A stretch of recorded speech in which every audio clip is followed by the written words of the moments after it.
making movies is hard. Making movies is hard. Welcome. This is the podcast about the struggle of being an independent filmmaker. I'm Alrik Purcell, the founding host of the podcast, and I'm a sci-fi horror filmmaker. And my first feature film, The Alternate, will be coming out on September 13th, people. So check it out. Hi, I'm Liz Manischel. I'm a filmmaker.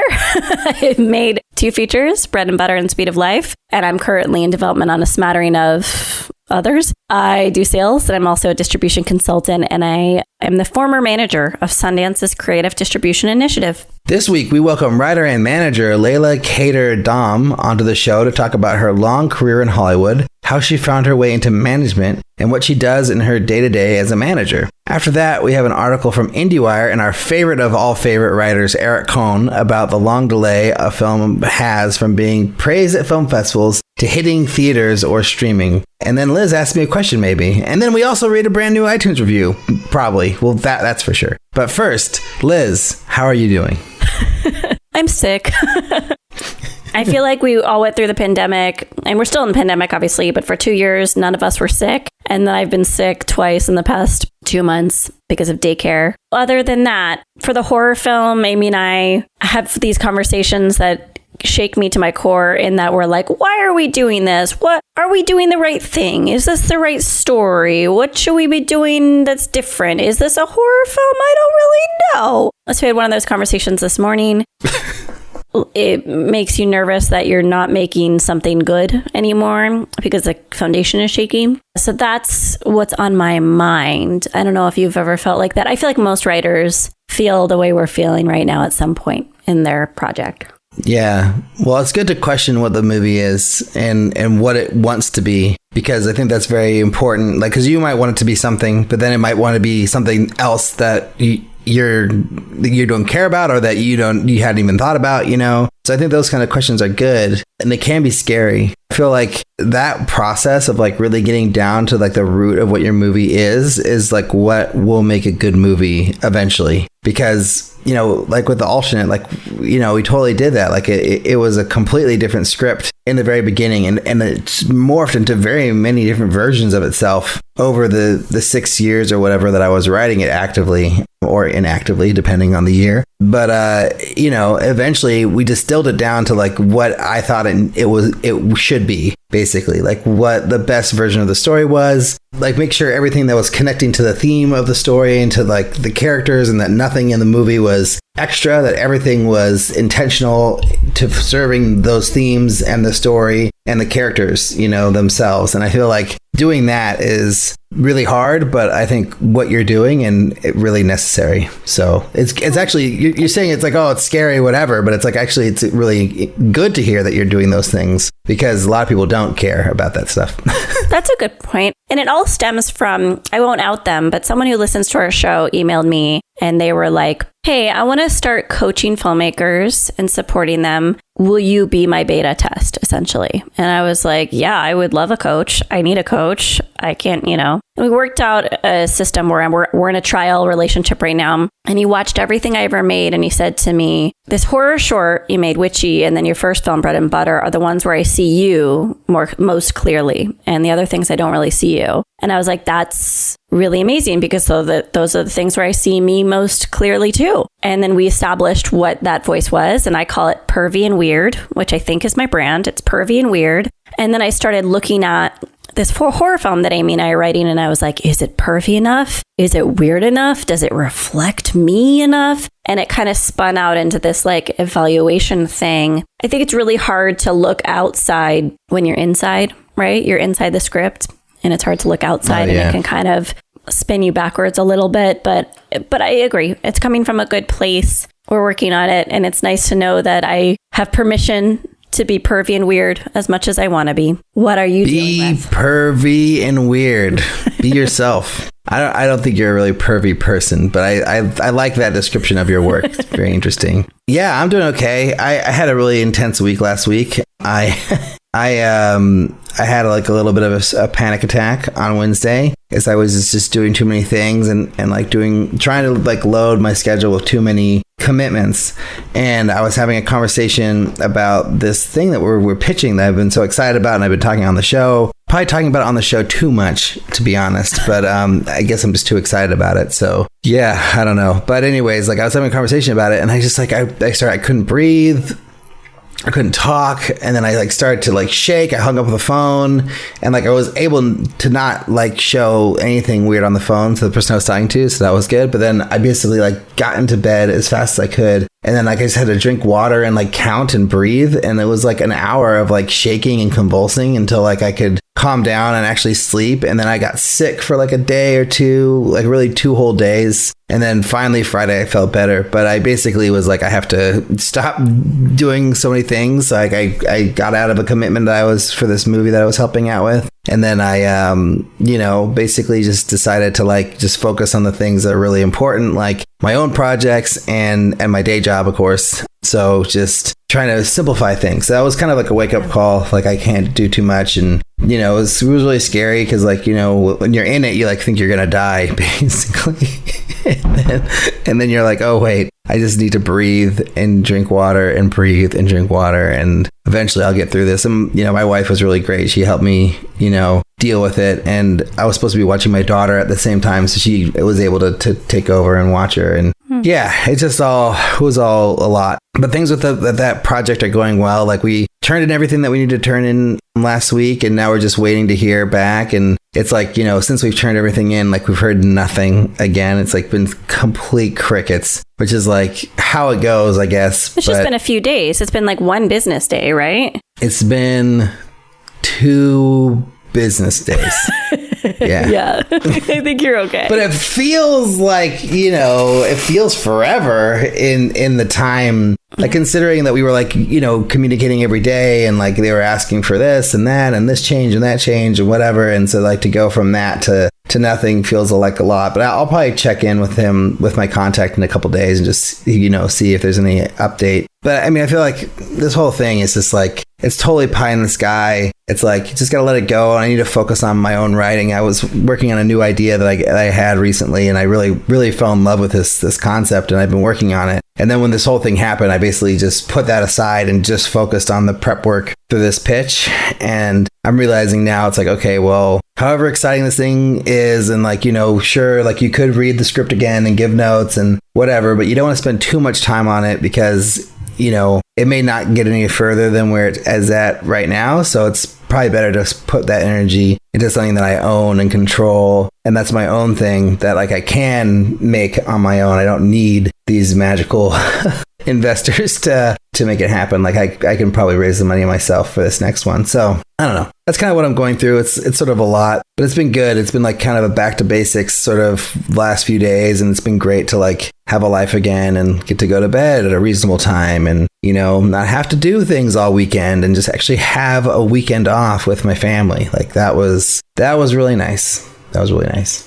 I've gotten panic attacks since college, so I understand how you feel, though mine are more frequent and less like the first ones were really intense because you don't know what's going on. And then now it's like this fun little, like, I'll just very calmly turn to Sean and go, I'm having a panic attack. And, we just kind of suffer through it, but it's not that really horrific experience that I think you had, those are really horrible. The intense ones are really bad. Just if it's helpful, and I actually have a scene in my first movie about panic attacks and people giving each other advice about them. What I think helps is having like a sucker. I know that sounds strange, like a cough drop or a sucker or something. So it's like this really tiny task that you're doing that you can concentrate on, right? Or it's like you could do a million other different things. You could draw, or you could, whatever it is, but like to bring it back down to minor things so your mind isn't going wild. It's just as something very simple to concentrate on. That's what helps me too. Yeah. Not fun. They are not fun. I'm very sorry you had one. Yeah. Only my second in my life, but not good. No bueno. I had a really, really bad one the night we took Colin home from the hospital. And the only thing that got me through was a YouTube meditation video. It was like a random one. You're like, you're on a lake. I was like, I'm on a lake. Thank you. I need this lake. Wow. But I want to acknowledge that your revelation that you had, I think I came to something very similar really recently too, and maybe even talked about it in this segment of the show, of like, when you are not the driving force of the project, there's a temptation to come in and really try to make it happen. But there are so many forces that you can't control, and it will be exhausting and depressing because you're battling things that are much bigger than you. So it's like, yes, you know, it's like the plant the seed and then fuck the seed argument that I always talk about. Right. You're planting a seed and I hope it will grow, but you can't go crazy, right? Yeah. I think that's and I like going back to basics. We need barriers. We need breaks. We need family time. We need to get to sleep. We need to eat well. It's good that you're concentrating on basics right now. Yeah, those are important things. Another important thing is to go to www.patreon.com/MMIH podcast to support us on Patreon. We'd like to wish a very, very happy birthday to Aunt Fallon from Australia. Thanks so much for joining our Patreon family, Aunt. Much, much appreciated. You also don't forget to check out jambox.io, which is a new royalty-free music and sound effects company with an emphasis on high-quality cinematic cues. You know, they work with people like Michael Bay, Martin Scorsese, or global brands like DJI, and they even have customized plans that fit your needs, which is pretty awesome. So, without any further delay, here's our chat with Leyla Kader Dahm.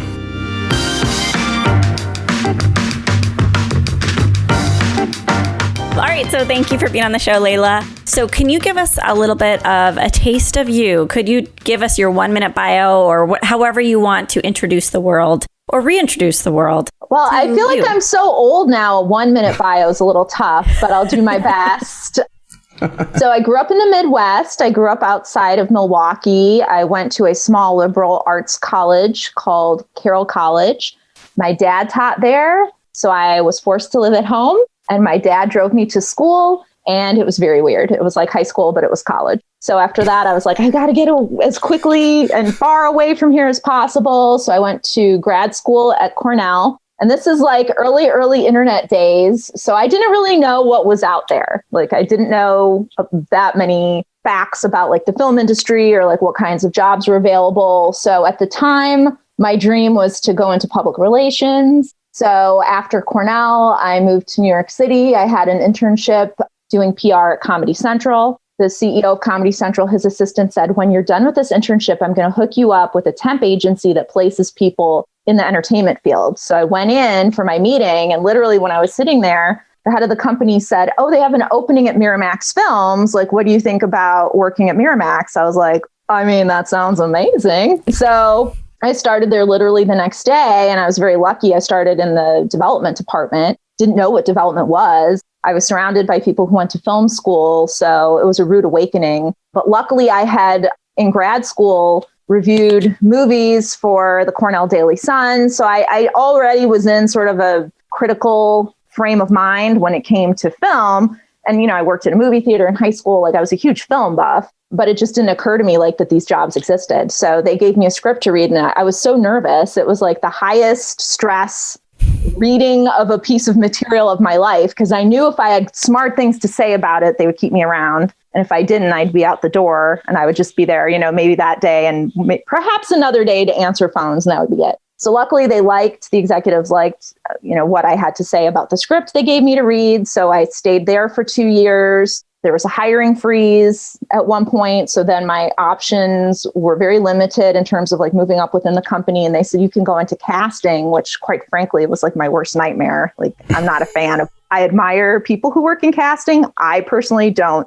like working in casting. So I was like, no, that isn't for me. I'd rather work more closely with writers. I went to work at 3 Arts with David Miner, which was really exciting. I was very lucky. Like, at this point in my career, I was like at Miramax during like Shakespeare in Love and The English Patient and like, wow, you know, landmark movies coming out. And then when I went to 3 Arts, you know, Tina Fey had just been selected to work on Weekend Update with Jimmy Fallon. So it was just a lot of cool things kind of happening everywhere. The internet bubble had not yet burst. There were parties all the time. It was a really great time in my life, even though obviously I didn't know what was kind of lurking below the surface at Miramax. But I mean, I made lots of amazing friendships there and learned a lot. So after that, husband who lived in LA couldn't leave. So I had been living in New York still, moved to LA.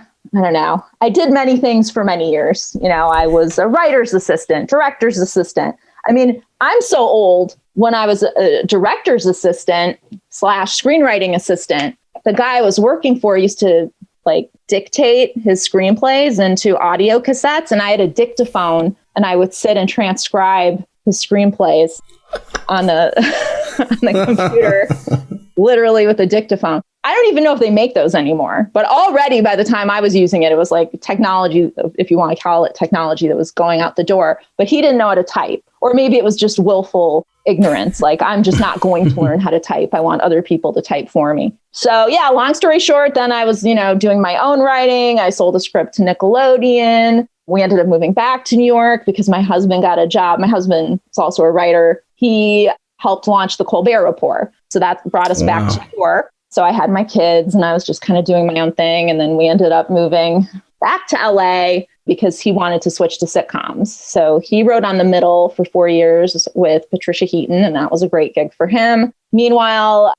my son was diagnosed with autism. So I had figured I'd be going back into the workforce. I couldn't really go back into the workforce. So I focused on him and his therapy for like 3 years, which was well worth doing because he's doing very well. But it really backed up my re-entry into the professional world. So I was very lucky. I ran into an old boss of mine from Miramax, Cary Granite, who launched Walden Media. And he had a company and he said, why don't you come and run my development department at my company? So I went there and I worked with him on his projects. And that was really exciting and fun. And then eventually, there were some funding issues with that permutation of his company. But I mean, he always comes back strong and he's gone on to do other great things. But after that, then the WGA standoff was approaching. And I thought, well, I worked at 3 Arts and I have sort of a basic understanding of how to be a literary manager. And I know how to write and I know how to help develop things. And also over the years, I'd done lots of story consulting, script consulting, writing coverage and notes all along the way. So yeah, it came to me that maybe literary management was the way to go. So I worked at a boutique management company, Citizen Skull Productions, for a couple years. I started right before the pandemic. So as you can imagine, it was really, really tough trying to do a commission-only job during a pandemic. So after I put in 2 years there, I made the move to Zero Gravity. So I've been there for 6 months. And yeah, it's been really exciting. It's been really fun. I work hand in hand with writers, developing their material and representing them and trying to help foster their careers. So is it still a commission only job, or is that different now that you're at Zero Gravity? Well, I'm not really at liberty to discuss my current situation, but most management companies, it depends on which company it is. Primarily, it is a commission job. Some management companies will have some sort of a base pay. Sometimes if you don't exceed that in commissions, you'll have to pay back. Other times it's like you get a base salary and then just commissions on top of it. I mean, it just really depends on the company. And to press on that really quick, I'm sorry, Liz, I'm bogarting. But so how does that work? Is it based off of gigs that you land your clients? Is that where the commission comes? Or is it if a movie gets made and they're the ones writing it? What is the breakdown? All right. So say a client of mine gets staffed on a TV show. That client would pay a 10% commission to Zero Gravity on that particular gig for the duration of the gig. And that's standard. That's standard. If somebody, was at 3 Arts or something, they would pay 10% for the duration of that particular job. On the feature side, if it's a straight sale, the manager would get 10%, or management company, I should say, really more specifically, the management company would get 10% of the sale. It gets a little trickier and a little more of a long game scenario when you're dealing with option agreements, shopping agreements, because then there's no upfront money for the writer or the manager. You're waiting until funding is put in place, and then only then is there compensation on any side. So it can be a lot of work, obviously, for the writer and whoever's working in tandem with the writer as you're trying to get things set up. So it didn't used to be so hard, and it used to be that people would pay more to option. You would see actual option fees. And now the trend is I'll give you $1. Can I option your script for a year? It's oh, cool. 10 cents. Thanks. Can we go back to talk about you as a writer? And Sure. I don't have a lot of familiarity with lit management or the world of representation, which is what's so great about being a part of this podcast is I got to ask all these questions.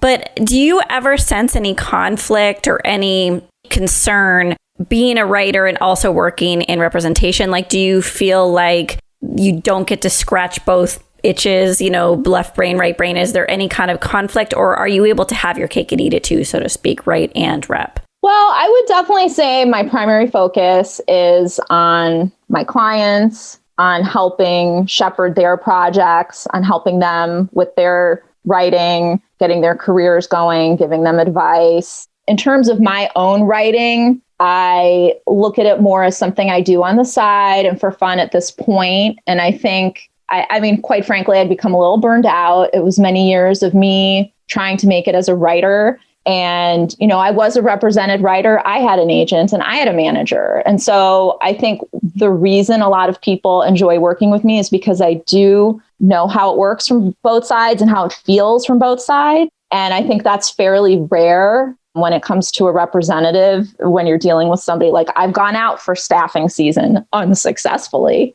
which, hence me now being a manager and not like a working television writer. But I think that people really luckily find that to be an asset and don't tend to view that as like, oh, are you going to be competitive with me at some point, like writing your own stuff? Like, I mean, I find a lot of producers especially do some writing on their own. And I think as long as I don't make that my primary goal, which it's clearly not, I think that people just view it as a positive. And I think it does allow me to give better notes, give more thoughtful feedback.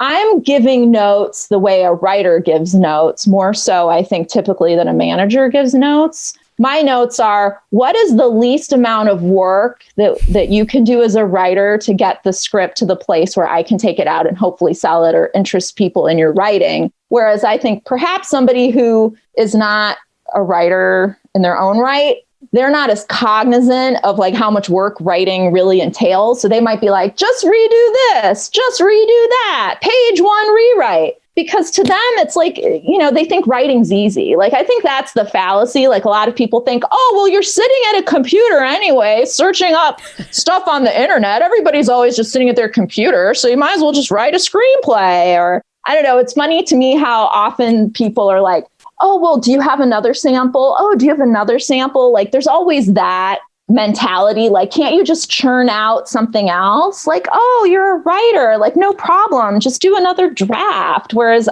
I really understand like viscerally what it's like to sit down and to have to outline something and, come up with the structure and come up with the characters.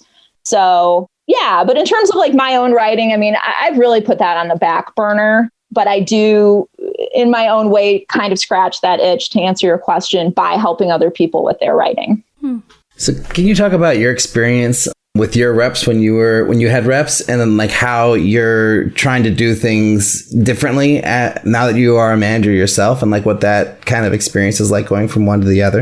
Well, I mean, I was lucky. I mean, I did have reps who I think were very responsive and nurturing. But at the end of the day, I think what I should have done differently is that I should have been advocating for myself. Like, I look at how I hustle now for everybody else. I'm like, why wasn't I hustling for myself back then? When I had reps, I would have been so much more successful. And I think that's the thing a lot of writers don't do, is they kind of rely too much on their reps. And, reps have to, just because it is so hard to make a living, take on multiple clients. It's not like the Colonel and Elvis typically, where you have like one client, right?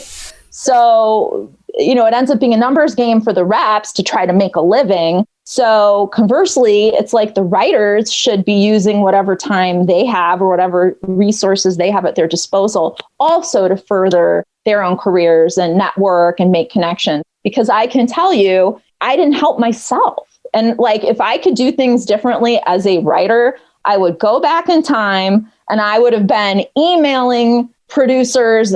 Oh, I heard you might be looking, reading the trades. I heard you might be looking for this. I've CC'd my rep. Can my rep send you that? And I mean, I don't know. It kind of upsets me to think about how much better things could have gone. But it didn't honestly occur to me. And maybe I was a little bit lazy. And, also it's hard to operate on your own behalf. And I think that's why people have reps. It's one thing if I'm reaching out to somebody, oh, will you please read my script, versus me reaching out to somebody, will you read my client's script? I believe in their writing. It's amazing. It's just so much easier. There's always a certain amount of weirdness when you're trying to advocate for yourself. I do sales. I'm in distribution, and I find the exact same thing. It's and I also am a filmmaker. So there's a complete difference to you reaching out to a distributor versus your rep reaching out to a distributor. I totally get that. Yeah. We had a lit agent from Gersh come in a few months ago, and he said something that has been like spinning in my head ever since. The way he brings on clients is he's essentially putting together like the best dinner party possible. Like he's trying to find people who would excel at a dinner party. How do you look at bringing on a new client? Like what are the personality and professional aspects that you're looking for? That's an interesting question. Here's what I'm looking for usually is somebody who has really interesting life experiences that they use as the basis of their writing. That is like the main thing I'm looking for. So for example, I have one client, he didn't go to college. He worked the railways as a conductor in the Deep South for a decade. And then he came to LA and went to AFI. So his writing is really rich and really fresh and really different because he didn't just do the usual path of going to college and, going to film school or whatever. He kind of made his own way and he lived his life. And like, I have one client who is a social worker, and he works with the homeless. And so he deals with really heady subject matter sometimes in his writing because it's based on things he sees on a daily basis. And so I'd say for me, that's like the main thing that I'm looking for. And also, I don't shy away from signing older writers. In fact, most of my writers skew much older because you become a better writer the more you write. Like, to me, I don't understand all these people that put this premium on,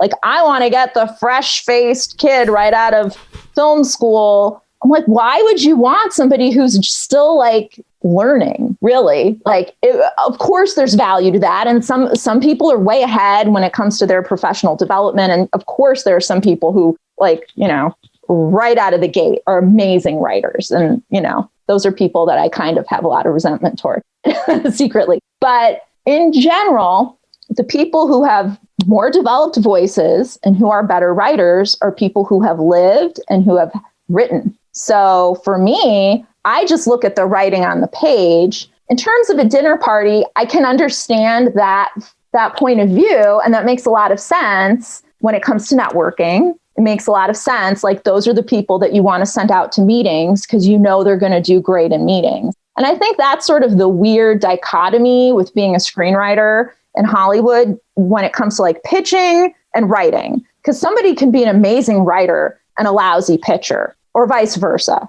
And it's kind of weird that we would even expect both out of any one person, yet we do. Because people don't want to read. They'd rather just be told like what a story is, I guess, at the end of the day. So yes, to a certain extent, I would prefer, obviously, somebody who is great, like on a call, and who I think would be great in a writer's room. It's not probably as much of an issue with somebody who's a feature writer. But even then, it's like, they need to be able to interact with people. And so I guess social skills and, commanding a room and all that stuff. Yeah, that does come into play too. But for me, it's really all about the writing on the page. And if the writing like really speaks to me, at the end of the day, that's all I care about. And if the writer is 60 years old, so what? I am not, I realize that that's like not necessarily the point of view that a lot of people in this business have. Everyone's like youth culture, which I don't understand. And I don't really know when things started heading in that direction, but I'm old people culture. So what's your goal for your clients? Is it for all of them, like get them staffed in the writer's room? Is it like the thing that you're like hoping that they all would go for? Or do you kind of look for different goals based off of the writer's goals? Like, are you really happy to rep somebody who only wants to write features and like has no interest whatsoever in being staffed on a TV show? I would say if I could do everything over again in terms of building my list, maybe I would have tried to be a little more specific and like narrowly focused. Like I only want to do feature writers, or I only want to do TV writers, just because, each one involves like its own skill set and its own set of contacts that you have to make. Obviously, if you're pitching features, it's like you need to know people at studios, you need to know people at production companies. And if you're trying to get people staffed on a show, it's about knowing the creative executives at the studios and the networks and also at the production companies. So it ends up being a lot of heavy lifting, I think, on both sides. So maybe it's like if I could go back, because I was at a boutique company, I was really just like quality, quality, quality. I don't care if they write TV. I don't care if they write movies. And also, I think it's kind of hard to compartmentalize and say, I only want to do featured clients, I only want to do TV clients, because inevitably over time, writers will write and get bored of whatever they're doing. And you're going to get your feature writers who want to write a pilot and your TV writers who are like, oh, I've always wanted to write a feature. So it's kind of impossible to really separate them. So I have both. I represent both feature and television writers. In terms of goals for feature writers, obviously it would be to get, huge, big budget movies made that they have written with no other writers getting credit on those films. That's the dream, like Marvel and, big movies, but also A24 and Academy Awards. I mean, if you're like shooting for the sky, like, why not? So that would be the goal on the feature side. On the TV side, it has become very difficult to staff somebody. I mean, it always has been. Like getting a staff writing job in Hollywood is one of the hardest jobs to get. And it used to be that it was kind of a foregone conclusion that if you were like a writer's assistant on a TV show, that you would get a script and eventually you'd probably get staffed on that show. But it's really not a foregone conclusion anymore. And so it's really tough, especially with rooms shrinking. And that's partially because budgets are shrinking. So when they staff a TV show, they staff from the top down to the bottom. So there isn't always money left to even hire a staff writer. Because if, the upper level writers are really, big names or whatever, or just have really great negotiating teams, they use up all the money. There's nothing left. So they may say, we're not going to have a staff writer on this particular show. Or, there was one showrunner I was talking to about a particular project just to see if he was going to be staffing anybody. And he said, no, I was only allowed a staff of 2. And they're my 2 friends that have been working on this with me the whole time. So we're the room. So you're seeing very tiny rooms. You're seeing smaller orders, obviously. It's not a world where you can count on a 22 to 24 order season for a show. You're dealing with like limited series, and also limited series, especially like a lot of the times you have these people who are writing the whole limited series and then they sell it and then they don't staff anybody on that show. So it's really, really hard to staff a writer. So in some instances, it's almost easier at least to try to develop with them and try to sell projects with a new TV writer, because it's become so hard. But in terms of my goal, like my pie in the sky goals on the TV side, it would be to be selling TV shows left and right, staffing all my other writers on all the other TV shows. And the ultimate goal when you're a rep is to have everybody working all the time. You just want everybody working. And, it's been harder and harder to make that a reality thanks to the pandemic and thanks to, shifting models in the entertainment industry. But I feel like the wheels are starting to turn. I'm hoping. I feel like things are slowly getting better, maybe more back to normal. I'm afraid to say it. I don't want to jinx it, but those are my goals. So you have these goals, right? But then, at least from, by the way, I think Alrik better than me, but we're both writer-directors, right? So, and we're both unrepresented. So I think there's this presumption from unrepresented talent that we can't do cold inquiries, that it's very difficult to get to reps. So how do you get to the clients that will feed into these goals, and how do they get to you, presuming that there are some barriers within the system? Well, I'd say the biggest barrier in general, which is something that is hard for writers and directors and anyone who wants representation to wrap their heads around, is how limited a rep can be in terms of their bandwidth. So obviously agents tend to take on more clients than managers. Managers tend to keep smaller lists. So I know with me personally, I've gotten really to the point with my list, like I'm just not looking for new clients. And I think, people reach out to me, I get people query me all the time. And I've been there. I've been on the other side of the table, obviously querying people myself when I was looking for representation. And I know how frustrating it is. And I remember typically not hearing from people because, and at the time I remember thinking, how horrible. These people aren't responding to me. I'm very upset and I feel hurt and rejected. But now that I'm on the other side, I'm like, I would love to respond to everybody and tell them I can't sign them. My list is too full. And I do try to respond to people, but I honestly don't even have the time to respond to all these people who are cold querying me when I have all these people that I have professional commitments to also reaching out to me. And also, I only have so much time in the day, and I need to be able to service the people that I'm already working with. And so I try to limit the number of people that I'm working with because I need to be able to service those people to the best of my ability. So I think everyone sort of assumes all agents are always looking for potential clients. All managers are always looking. And if they're not responding to me, it's because they don't like maybe what I pitched to them. They don't like the sound of my resume.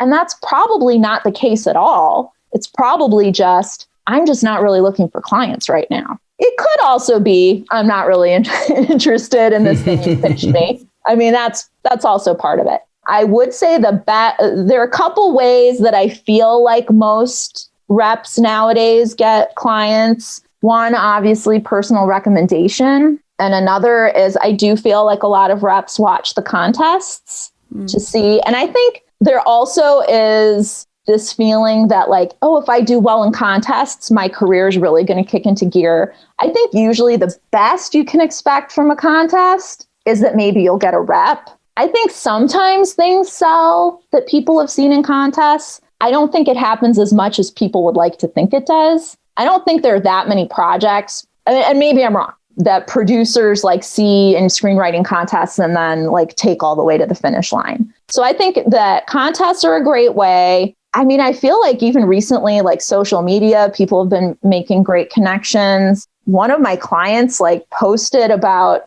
a project that he had just written on Twitter. And a lot of like big producers reached out to him and said, oh, I want to read this. An agent from one of the big agencies reached out and said, please send this to me. It was pretty shocking. And then I was like, should I be using Twitter and like posting log lines for literally every project I want to take out? And honestly, I'm considering it now because I'm like, maybe there's some other layer that I could be adding to my arsenal that I'm not doing.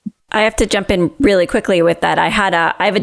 I do development coaching in terms of like producers and directors, trying to be an accountability coach for them and help them get their careers off the ground. I had a client session last week and it was a producer and he's like, I need to find some content. I want to do the next Juno. This is the exact thing I want. I posted it on Twitter. It went viral and I had at least one of your clients reach out. Really? With the script. But I'm just saying, like, it's so interesting. The power of social media is astounding. They directed us to you for what it's worth. They did everything on the up and up.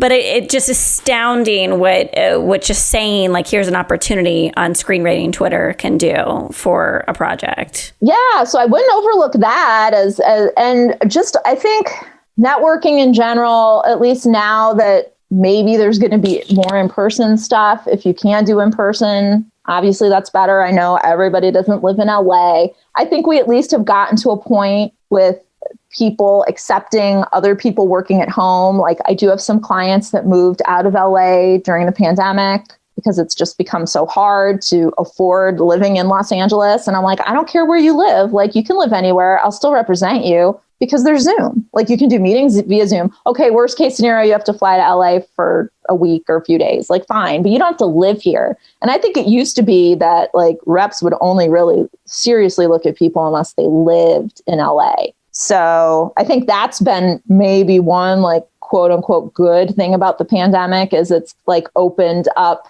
a lot more doors for people to like live outside of LA and maybe work within the industry. But I know for me, in terms of like building my list, I filled up pretty quickly when I was at CSP with people that I knew, like writers I'd been sort of tracking that I had met over the years. And I was thinking to myself, if I become a manager, that's somebody I would like to represent. If I do become a manager, that's somebody I'd like to represent. So I've never really been in that position where I was like, oh my goodness, I need to fill my list with all these clients, because I did already kind of come to the table with a lot of clients in mind. So that's another reason why it's like I'm not always like seeking out a ton of clients. That said, obviously, I think any rep will tell you if somebody comes to them and is like the greatest writer with something that's right up their alley, and maybe they'll find ways to make room on their list for them. But I think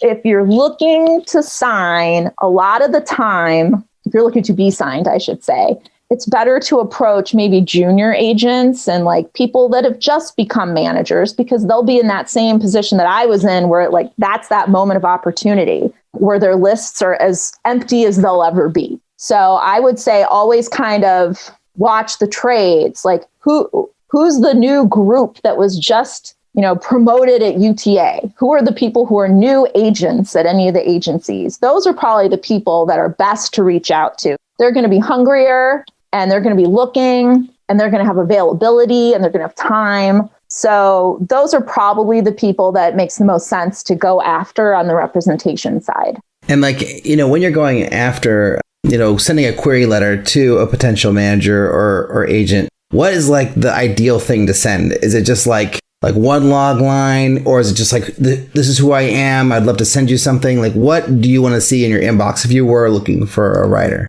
Well, I can first of all tell you what I don't want to see. I don't want to see material, because that's potentially a legal liability for anybody to look at. So I would say if you're considering, I'll just throw this script on, and maybe if this rep has a few minutes, they'll read it.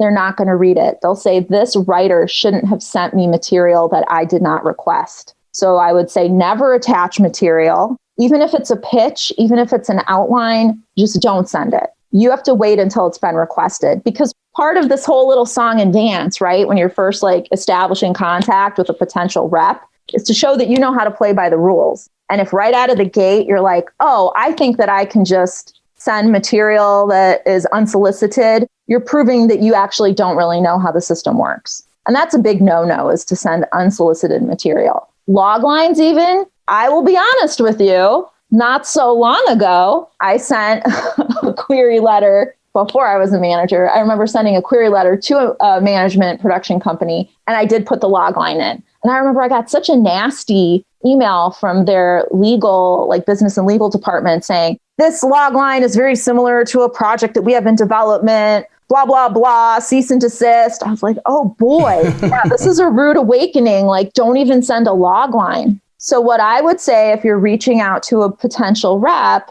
talk more about yourself, the types of things you write. I'd love to send you some log lines. You can talk in like generalities about what it is you've written that you'd like to send, but I would not send a log line, because that's basically a pitch. That's a very short pitch. So in a way, that's a form of unsolicited material. So I now, as a rep, if I'm approaching an agent, if I'm trying to attach talent, I'll throw in a log line now that I'm at Zero Gravity, because people are, most of these people I've built relationships with or whatever. But even now, and even at Zero Gravity, if it's somebody I don't know, if it's a producer I don't know, I'll still even be a little iffy about sending a log line. I might say, here's kind of the broad strokes of this project I'd like to send you. Can I send you the log line? Can I please send you the script? So you have to be very careful, because that's the kind of thing that can turn off somebody if you're sending too much. Also, like on my LinkedIn, I state very clearly, like, please do not pitch to me. Please don't send me material. And people don't listen.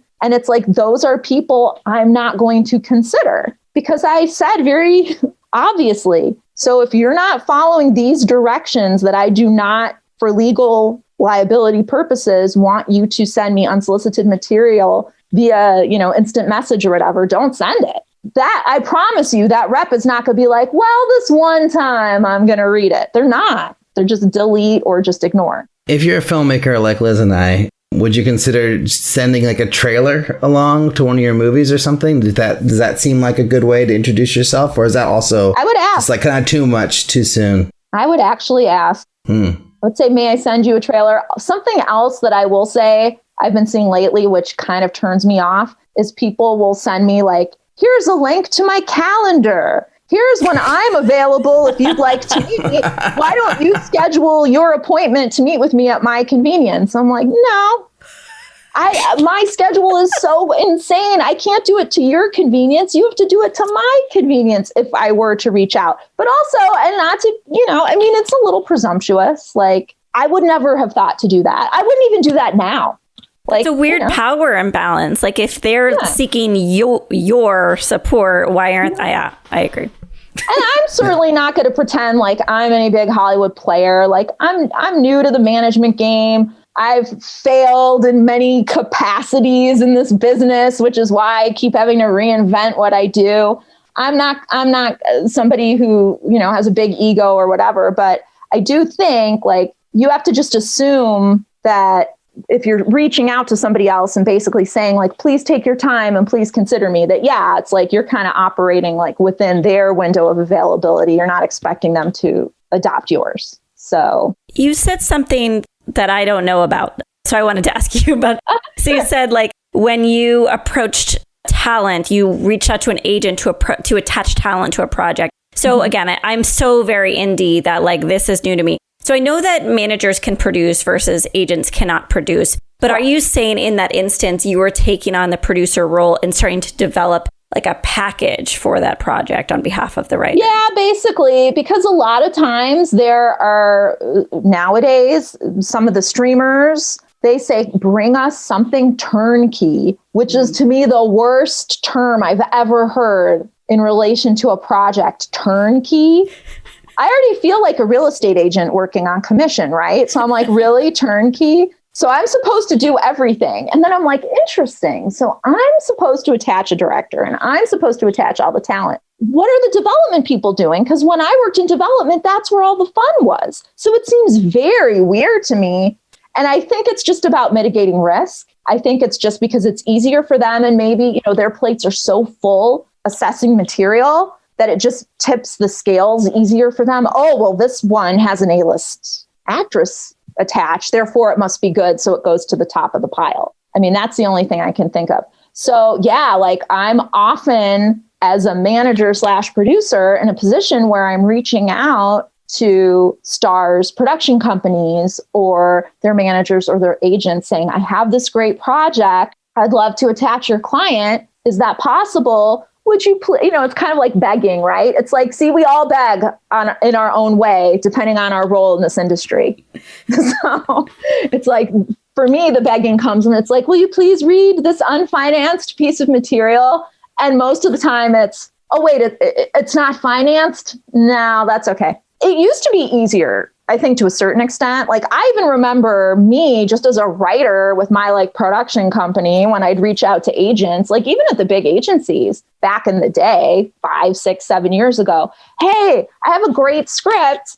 I remember I sent one to Anna Faris's agent. What do you think of the script? Oh, I sent it to her. Let's see what she says. Like that wouldn't happen now. Oh, but is it financed? There'd be questions, which I understand, especially coming out of the pandemic. So this is what's happening on their side. The reps, they want to make money. Those agents want to make money like I want to make money. So they want offers. They just want to be fielding offers when possible. If they're, divvying up material and to their clients and saying like, oh, this is a passion project that you would just be an attachment, that's a harder sell for them to the client. And I think a lot of clients, probably a lot of the people on their slate want to be making guaranteed money coming out of the pandemic. So I think everything's been put in a little bit more of a tenuous position where it's like harder to get material out, harder to get projects out, harder to get attention because people don't want risk. They want guaranteed money. They want to know if they read a script that they've put like the highest value on their time. Like if you're reading an unfinanced project, it's a gamble. Whereas at least if it's something that has money behind it, it's less so. So there are certain reps I can tell you, and I'm not going to name who they are because they're my special secret weapons. But and they rep big actors, and I can go to them with anything unfinanced, and they're like, sure, I'll read it, send it. And they'll read it. But those people are far and few between. Like most reps, agents, managers, it doesn't matter. They're hoping that there's money there before you even bring it to them. But then it's a chicken or the egg scenario, because the financiers want attachments. The streamers want attachments. The little production companies want attachments. So then it's like this delicate dance of like trying to get attachments on every side to get the other thing in place. So it's really just like this like game of Jenga, right? Where you're like, okay, I know somebody at this agency who knows this actor, and I think they'd be willing to read an unfinanced project. But even then, they have to like it. They have to be passionate enough about it to sign on to an unfinanced project. So say you're lucky enough to get a director on to your unfinanced project. Well, you still probably need a star on. So then it's leveraging the director's name to get the actress on. And then it's this whole other layer of like rejections from the various people who either won't read it because it's unfinanced, or who just don't like the project. Or, I mean, ideal. And I know everyone thinks like you're heartless managers, you're heartless agents, you're all reps, you're cold. But I feel it. I feel rejection every day, just the way that I did when I was a writer on my own. But I feel it now for many people. I feel the rejection for all of my clients. So it is miserable. Mondays are the worst. Monday morning, I open up my email because that's pass day. Because a lot of people have their weekend reads, or just, agents or whatever. It's like, that's when a lot of the time they'll get their reading done. So Monday morning, they're like, oh, let me get this rejection off my plate. So then my inbox just fills with like, sorry, pass. So you're talking about this chicken and the egg situation with financing. Like, how have you seen it work successfully in the past? Is it really like getting that agent, that actor to sign on an unfinanced project, and that's the only way it goes? Or are there other ways that you've seen it work out where you're able to get some money in first, then you can say we're partially financed, then you can go to the, like, how have you seen it be actually successful? I've seen, yes, any and all of the permutations you're talking about. I think every project's different. I've seen somebody gets the right director on, and then that's all they need for everything to fall in place. Somebody gets some first money in, and then the other money follows, and then they can just make offers. Somebody gets a casting director on board who really knows what they're doing, and somehow the casting director is able to maneuver and operate in such a way that you're able to get attachments without money on the table. So it really depends on, I think it's about like figuring out what your resources are, what your personal network is, and just like using that to its utmost. But you also have to be careful, and you have to be choosy. Like you can't keep going back to the same well, right? So you have to, like, it has to be something you really love. If you're going to start calling in favors, it has to be something you're really confident in. If it's just something you're kind of like meh about, chances are they'll also be meh about it. I think people can feel when creators are passionate. I think it's hard to fake. And I think that can be the greatest asset that any writer or anyone brings to any call or any meeting, is just like real passion and enthusiasm. I think especially the people who've been in this business a long time, they get very jaded and they don't get excited anymore about anything. They get kind of like blasé. But if you can keep that spark throughout your career, I think that's almost like the most important thing, more so than talent. I think if you're somehow enthusiastic about a shitty project, you find a way to love it, other people will find a way to love it, even if maybe it's not that great. Because that's infectious. Like if you really are excited and that shows, I think other people like latch on to that. All right. Any last questions before we move on? Yeah. The last question is like, when do you think like an upcoming writer is ready for management? Like if they have one great piece of material and like that's all that they need? Or like, because you hear a lot of writers and a lot of my friends who are like aspiring to have management, they're like, okay, I'm going to have like 3 pilots, 2 features, and like 1 show that's like booked at like, got a whole show Bible. And then when I have all those things, then I'll be ready. But like, what is it to you? Like, when are we ready to go out and find management? I would say 2 amazing pieces of material would be all you need, like a lead sample and a backup sample. I don't think you need like a whole truck's worth of material, because also, what rep has time to like wade through with a potential new client, like 80 million things. So I'd say, and hopefully that takes the stress off for some people. Like I certainly, if somebody came to me and said, I have an amazing screenplay. And then if I read it and was like, oh my God, it is so amazing. Do you have like one other thing? Chances are, quite honestly, and I have done this, I've signed people off one piece of material that I just loved, where I was like, oh my God, I love this. But typically, if you can write one amazing thing, you have the capacity to write other amazing things. I think it's really hard for somebody to write one amazing thing and just never again write anything that's worth showing. So to me, honestly, at the end of the day, just one thing would be enough. But I think as long as you can prove to any potential rep that you can repeat that kind of success with one other piece. And I think I would say, I don't know, it's hard to say, but I'd say in this environment, pick a lane, say, I want to try to focus first on TV or features. And on the TV side, it used to be back when I started, back in my day, that it was like, write specs of pre-existing shows. So I had like a Malcolm in the Middle spec, that 70s show spec. So that tells you how old I am. I had specs for all these shows that were on the air, and it was a spec for Bernie Mac, and it was a spec for Scrubs. My Scrubs spec is what got me my first agent. And I had specs. He said, you should write an original pilot. So he signed me off the specs. So I wrote my original pilot. And because I was in a mindset, I was like, ooh, wow, look at me. It didn't take me that long to get an amazing agent at a big agency. I guess I'm a fantastic writer. So I wrote my original pilot and sent it to him. And he was like, ugh. And then he dropped me and I never heard from him again. So yeah, I would also say, while you don't want a million voices in your head giving you potentially conflicting feedback, if you're a green writer, it is good to maybe like have a writer's group, get some feedback, because perhaps if I had been in a group or something and I would have given that pilot to other writers, they would have been like, this isn't ready. Do some more drafts. Make sure it's really good to go before you give it to this new agent of yours. But I guess I was so arrogant. I thought anything I write is amazing. Look, I wrote these other scripts that got me an agent. Or the agent was so short-sighted that they just decided to drop the hat to make a mercurial decision, Yeah. Sorry, No, you're right.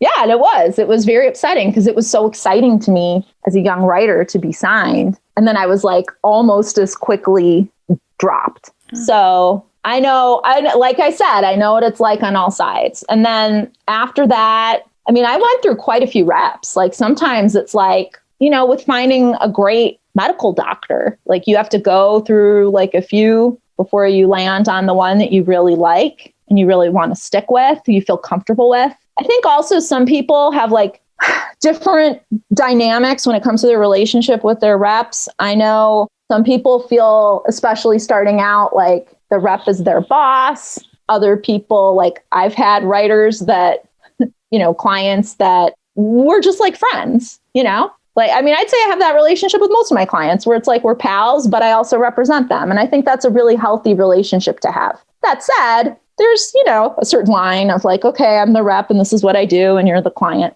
But I think it's really good to have a friendly relationship. I think if you're having sort of a, like, I'm the rep and I'm up here and you're the writer and you're down here and you do what I tell you to do, like, that's not a great relationship. And inevitably, if the writer becomes successful, that dynamic will change. And then it'll be more about like, I've got to try to keep this writer. And it's funny to see that happen, but I've definitely seen that happen. I'm going to jump into the next set of our questions.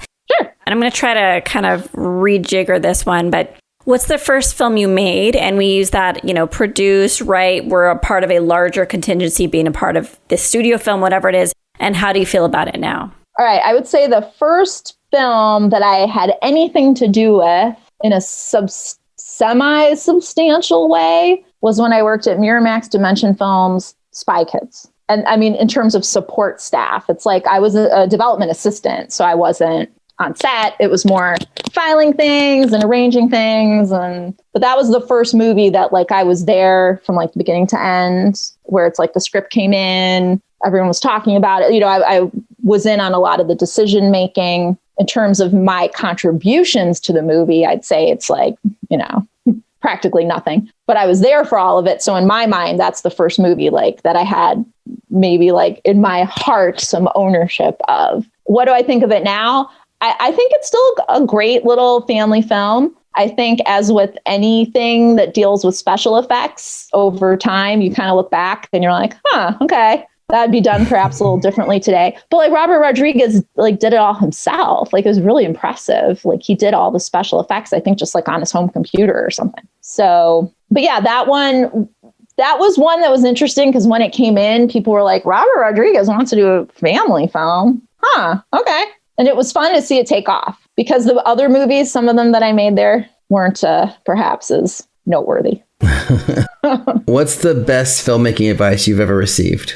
Filmmaking advice I've ever received. Well, in terms of like specifically dealing with development, because that's more my forte than, nuts and bolts on the set. I would say when giving notes, it's not about throwing in everything in the kitchen sink. That's a very sort of, amateur way of giving notes. And this is what I think of this scene. And this is what I think of that scene. And let me give you like 10 pages worth of notes on your script that you didn't ask for. When giving notes, it's best to give 3 notes if you can. And he said, I always just give 3 for every draft. He said, if you can't boil it down to 3 kind of global notes, maybe the notes aren't worth giving. And I'm not talking about like, there was a grammar error on page 6 or whatever. I'm talking about like story or character. And so I try to stick to that. I try not to overwhelm people with notes and feedback. And also, I try not to overdevelop things with my clients because when we take things out and hopefully sell them, they're just going to get redeveloped and put through the ringer with the development department at whatever place becomes its home. So why would I drive my client crazy? And this is the client's chance for the material to be as close to what they want it to be as they're going to get, most likely. So let's let it live in that space just for a little while as we take it out to market. But I would say, my big advice is try not to overwhelm people with your feedback and think that your feedback is somehow more important than what their creative vision is. Because I think that's everyone in Hollywood's like, oh, well, this is my opinion on it. And this is what I think. It's like, well, they're the writer. Like, let their vision be the vision. Do you have a goal as a rep and as a writer? Well, like I said, one of my goals is to just have everybody working and creating and succeeding. So that would be my goal for my client list. For me, I would say my goal is I really want to like move more into the producing space. I love putting projects together. I love coming up with ideas for projects and like seeing them through. So I would say maybe like, focusing long-term a little bit more on the producing side would be one of my personal career goals. If you could go back in time, what's one piece of advice you would give yourself? Okay, I'll be very honest with you about this piece of advice, which really isn't relevant today. But I wish that somebody would have given it to me very early in my career because I feel like things would have played out differently. Early in my career, I met some guy who had just been staffed on a show as a writer. And I said, oh, wow, how did you get that job? That's amazing. And he said, oh, I'll tell you what I did. I just lied. He said, I made up my whole resume. It was all fake. And then based on my fake resume, I just kept getting jobs. And then eventually my fake resume became a real resume. And it became like this self-fulfilling prophecy. I was like, oh my God. Like my mom had raised me to be like, people will check your resume. People will call and check your references. So I really thought, and I think that more so is the case today. And obviously there's the internet now. People can check you on LinkedIn and check all these things. But if I could go back in time and tell myself, write a fake resume, fill everything with lies, you'll get so much further, so much faster, I would do that. My brother is in the industry and his girlfriend created a fake internship for me for my film school application. Nice. So, and see? Lying works. So horrible. I've never said that out loud.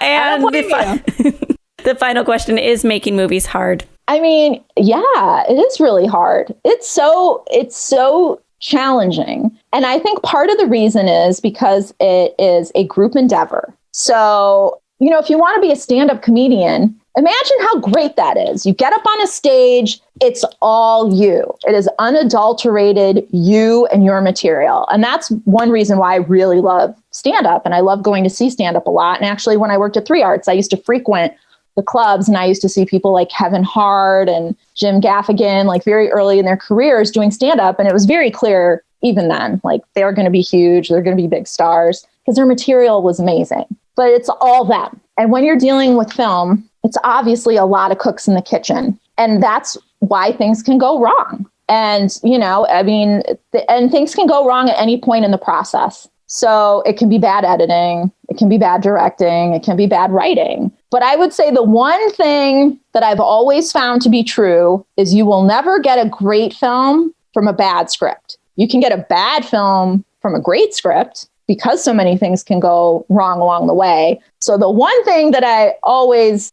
and it's so obvious, it's common sense, but you just want to make sure that the script is as amazing as it can be, especially because so many other things can go wrong along the way. You want at least the story and the characters and what you're starting with to be fantastic. So if it means 10 more drafts, do 10 more drafts. Like get it as like, make it sing. It's so funny because I feel like a lot of us as filmmakers, especially making your first movie, sometimes it's like, I just want to make a movie so bad. It's like, let's just go. Let's just make, and we've heard this time and time again on the show, and also from my friends and my own experiences. So don't do that, people.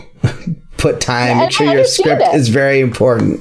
Oh, and I with my pilot, right, that I sent, I was all bright-eyed and bushy-tailed, sent it to my agent. It wasn't ready, clearly, but I was just so excited. I wanted to get it out there. While on one hand, I'm telling you, passion, excitement, enthusiasm is super important. Don't let it eclipse quality. Like that still needs to be the order of the day. Things have to be so good. I mean, it's all about the execution, especially because things have become so like franchise driven and IP driven. It's so hard to get an original idea made today. So it really does have to be original. It has to be really well executed. You can't cut corners on the script, even though I know people get excited and they're like, oh, we'll just throw it together and then we'll film it. Chances are it won't be how you want it to be in the end. What's your call to action for our audience? How can they support you, or what do you want to send them to? Social media, whatever, or nothing? Oh, well, I mean, anyone's always, of course, welcome to link in with me on LinkedIn. I always, it may take me a while to accept a LinkedIn request. I always accept them, though. I don't cherry pick, because I think LinkedIn is one place where everybody should be connecting. I don't think people should be precious about who they link in with on LinkedIn. So I love LinkedIn for that reason. But conversely, like I said, people try to send me material and stuff via LinkedIn. Please don't do that. Of course, you can ask me, you can message me and say, is it okay if I reach out to you at your Zero Gravity email? Is it okay if I send you material? That's different. That's the right way to go. But I think people get anxious and they're just I'm just going to pull out all the stops and try to pitch you via my initial interaction with you. But I mean, it's like going on a date with somebody. If somebody just came up to you in a bar and said, will you go out with me? That's a little jarring. You gotta work your way into it a little bit. Amazing. Thanks for coming on the show. Oh, thank you. It was a pleasure. Thanks, guys. Liz, what do you remember about our talk with Leyla? I remember that she likes the type of writer that I also want to see supported in this industry. She was saying a writer who has lived, a writer who's a little bit older, has more life experience. That made me very, very happy to know that there were people out there in the world who wanted to support emerging artists who are not 22 years old. I'm so tired of this ridiculous ageist community that we're all in. That's the salient element of the conversation that pipes up when you ask me that question. What do you remember? What do I remember? I remember how interesting her career was. That she kind of did a lot of everything. She was in development. She was working at big companies. And then, just hearing the tale of how she ended up where she is now was very fascinating to me. And just so interesting that everyone's career, it's not a straight line. It's always these curves and these ebbs and these flows and everything that moves around, I also thought that it was really interesting the way that she likes to work with her writers, that she just really wants to focus on them and not take on too many clients, and really try to be there for them and do a good job with the people that she has. And I also like that she was more focused on feature work than other managers that we've talked to, or other, agent people that we've talked to. It was always a push for television. And obviously that was a big part of that was definitely included in her game plan for her writers, is getting staffed on TV shows and stuff. But it wasn't the only thing that she was interested for her writers. So I thought that was cool too. Yeah, it was amazing. Yay, Leyla. Thank you for inviting her on the show, Alrik. Yeah, of course. This week, we have an article from Eric Cohn over at IndieWire about how long it takes for a movie to be released after it's made its splash at all the big film festivals. This is a really interesting article. He talks about how through streaming, there may be or could be a way for filmmakers to capitalize on the buzz of their festival plays and get the movie to audiences immediately rather than waiting a full season for the film to be released by a distributor. And it also comments on, I guess there were some negative responses to his article that we talked about last week about the Rotterdam programmers being fired. Few people who came out in defense of how programmers should be in service of a greater vision, who was the artistic director of the film festival who fired them. So anyway, this was, as per usual, Eric Cohn's making some vast statements and suggestions for improvements to the industry. Alrik, what were your thoughts in response to this? Yeah, I thought it was really interesting. I just love how Eric is always trying to like solve problems. Like, well, what if you just did this? Then it would be no problem. Like, you should just have a service that you can like have your movie that's in this just finished playing festivals just go straight up on there, straight from the screener from the festival, and then blah blah blah. Then you just have a way for people to see your movie, and you get to make money on your sales on your release. And it's like it was such a magical, fantastical, unicorn filled sort of like idea. But it's like it completely cuts out distributors, basically. Or you'd have to work with a distributor who would accelerate the release to a point where they would get it out that quickly. But that's not how distributors work. So I just don't think that this what he's suggesting doesn't work with distributors. I think you'd have to do it like more of a self-distributed model, where like you just do it yourself, or you just take the art you already have from your festival run, you take everything that you already made to get the movie out in festivals, and then you just put that onto some kind of platform, But like distributors are going to hate this idea because it takes away their power and their money and their control, and I think that's a big part of, how the distribution world works is that like, you give your movie over to them and now they're the ones who are the gatekeepers, the ones who take care of it. And like, they're the only ones who can sell it properly. Oh, you're a little art. You don't know what good art is. We know the art that people want to buy. Like, we're the ones. And I'm not trying to talk shit about like all distributors. I mean, this is exactly what my distributor told me. But I think it's like, I think there is some merit to it, but I think to some degree, it's like you could just do what Eric is saying, and it would probably benefit filmmakers a lot to do it that way. But I'm not sure if it benefits all the players in the system who these things need to benefit in order for people to buy into them, But I mean, I think there's a few elements to this that I would want to comment on. And one is, I work with mainly mid-tier or what I call middle-class filmmakers. They're not the Sundance filmmakers, though I have a client who played Slam Dance this year, so that's kind of exciting. But point being, if they understood the landscape better, they would pitch to distributors earlier, and then there could be a way to shorten windows, and there could be a way to make this lapse between festivals and distribution a lot shorter. But I think that a lot of first-time filmmakers don't even understand that there's like a long runway up to getting your film up on platforms.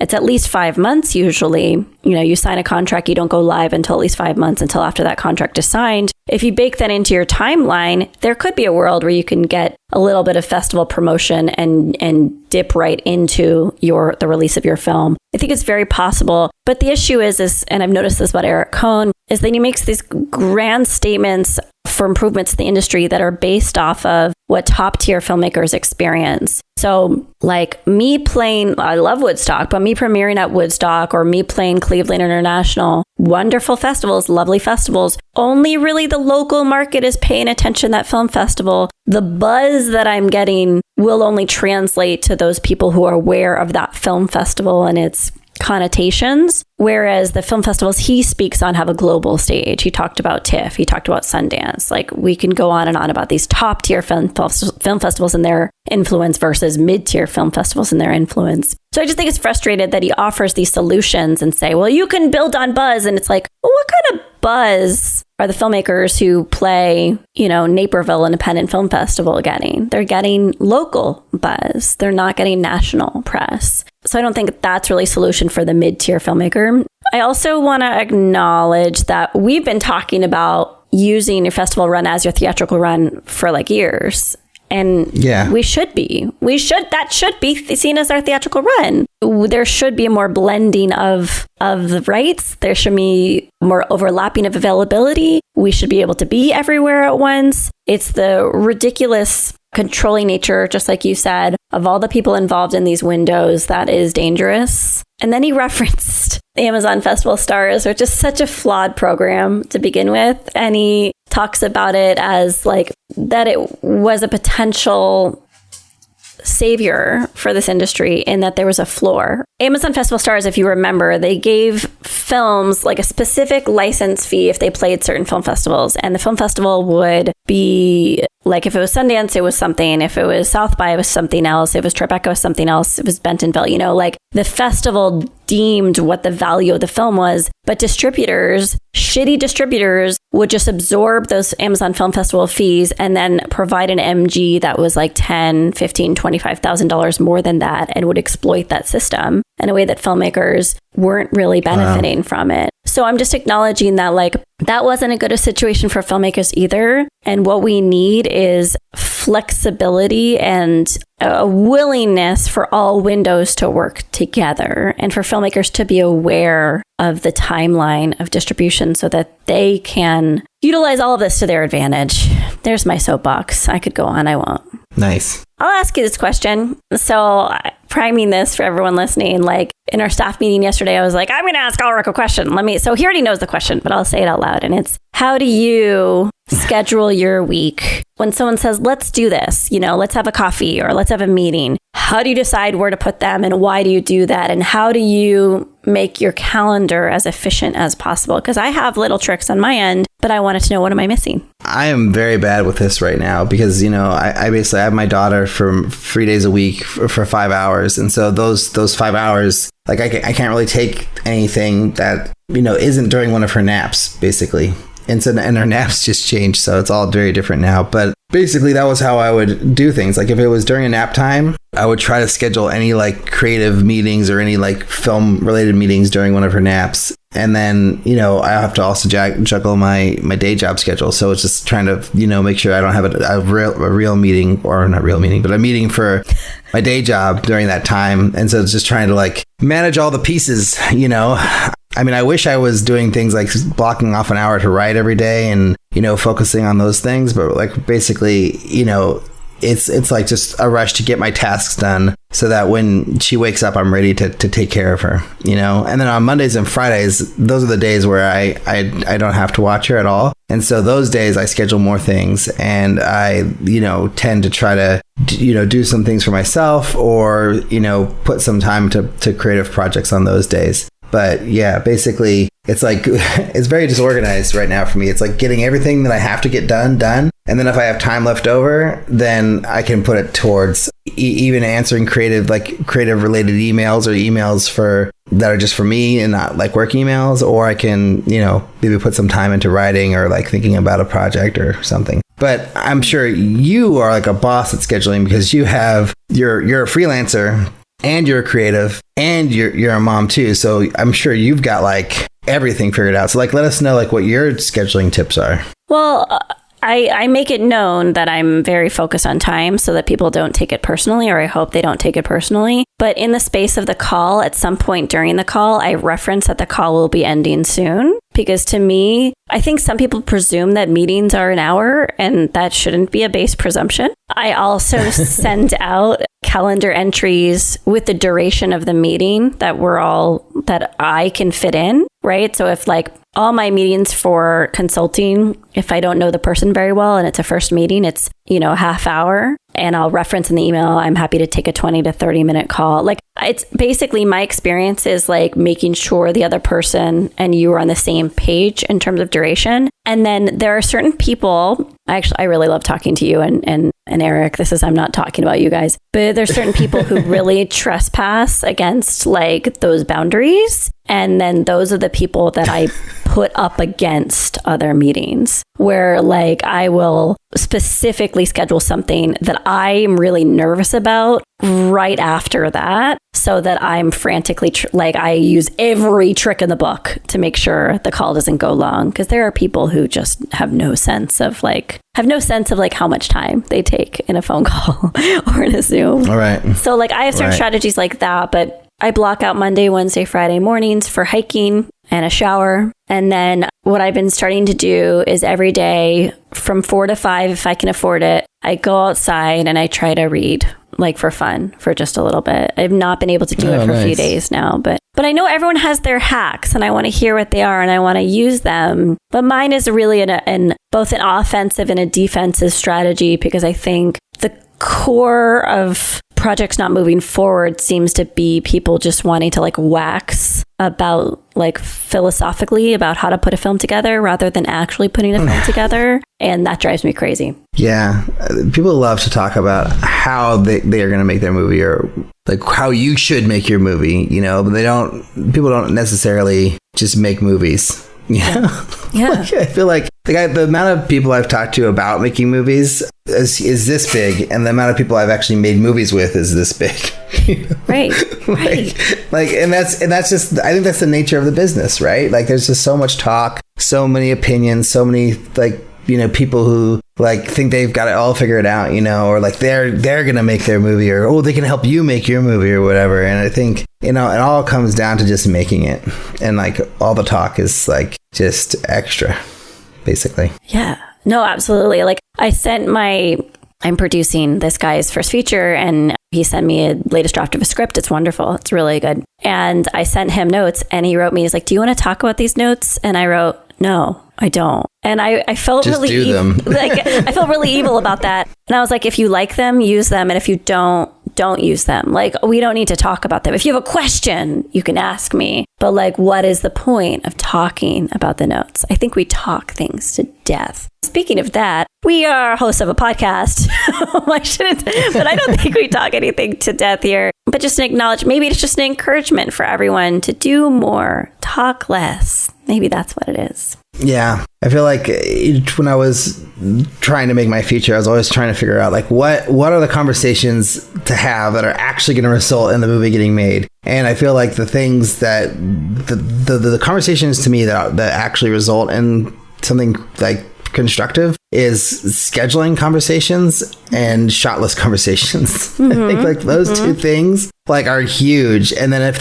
once you can start setting dates and you have a schedule to work off of and a budget that is realistic that you actually have, I think scheduling, budget, and shot list, those three things, once you get that figured out, then I think you can actually make your movie. But until you get those things figured out, you don't have any hope. You're just not going to make a movie. So I don't know. It all comes down to the money in the end, but I feel like you can start scheduling and you can start shot listing without the money, take the money away, just do those two things. And then, while you work towards getting the money. But I feel like if you do those other things, because you've said it 1,000 times, set the date. And I feel like that's really great advice that shouldn't be overstated. Here's a really, really lovely thing that we get to do, which we haven't got to do in a long time. We have a new brand new iTunes review. This one's from Canada. It's titled Fantastic from Jess Makes Films. Here's what Jess has to write. The interviews on the show are really, really good. And the host asks the questions you are dying to hear. I like how totally candid Alrik and Liz seem to be. Sometimes I'm surprised at their willingness to speak towards certain subjects so openly. It's also wonderful hearing about all the different journeys filmmakers had producing and making their own films. Very inspiring. You can learn so much from the show. Admittedly, I only started listening the last couple of years, but all the episodes I've heard are wonderful. If I had one critique, it would be that Alrik doesn't have the most radio-friendly voice. But you get used to it, and he's a great host and probably most relatable to people trying to make their first feature. I enjoyed hearing about his journey to making the alternate. Liz is equally awesome and seems like a fun person. She adds a lot with her knowledge about distribution and producing indie films. If you're trying to make indie films, this podcast is a must listen. Thank you, MMIH team. 5 stars. Well, thank you. Just Makes Films from Canada. Such an international review. And I disagree on one point. I think Alrik's voice is perfect for podcasting radio. But to each their own, right? To each their own. If any of you have a thought on Alrik's voice, you could send us a question, comment, or suggestion to podcast@makingmoviesishard.com. If you like the show, you can leave us a review on iTunes and you could talk about his voice there too. Check us out on Facebook, Instagram, Twitter at MMIH Podcast, YouTube at Making Movies is Hard Podcast. We want to shout out the International Screenwriters Association because we like them a lot. They connect writers with filmmakers. They offer courses, contests. They have a top 25 writers list. Head on over to www.networkisa.org. Sign up for free today. We want to thank Leyla Kader Dahm for coming on the show. The ISA for making the connection. That's right. We didn't even talk about that. The ISA is responsible for Leyla being on the show. So thank you, International Screenwriters Association. I want to thank our editor, Jeff Reimuth, for just being amazing and saving me from all my blunders. And thanks to our producer, Eric Toms, for being equally awesome. Thanks to all of you for listening. Talk to you next week.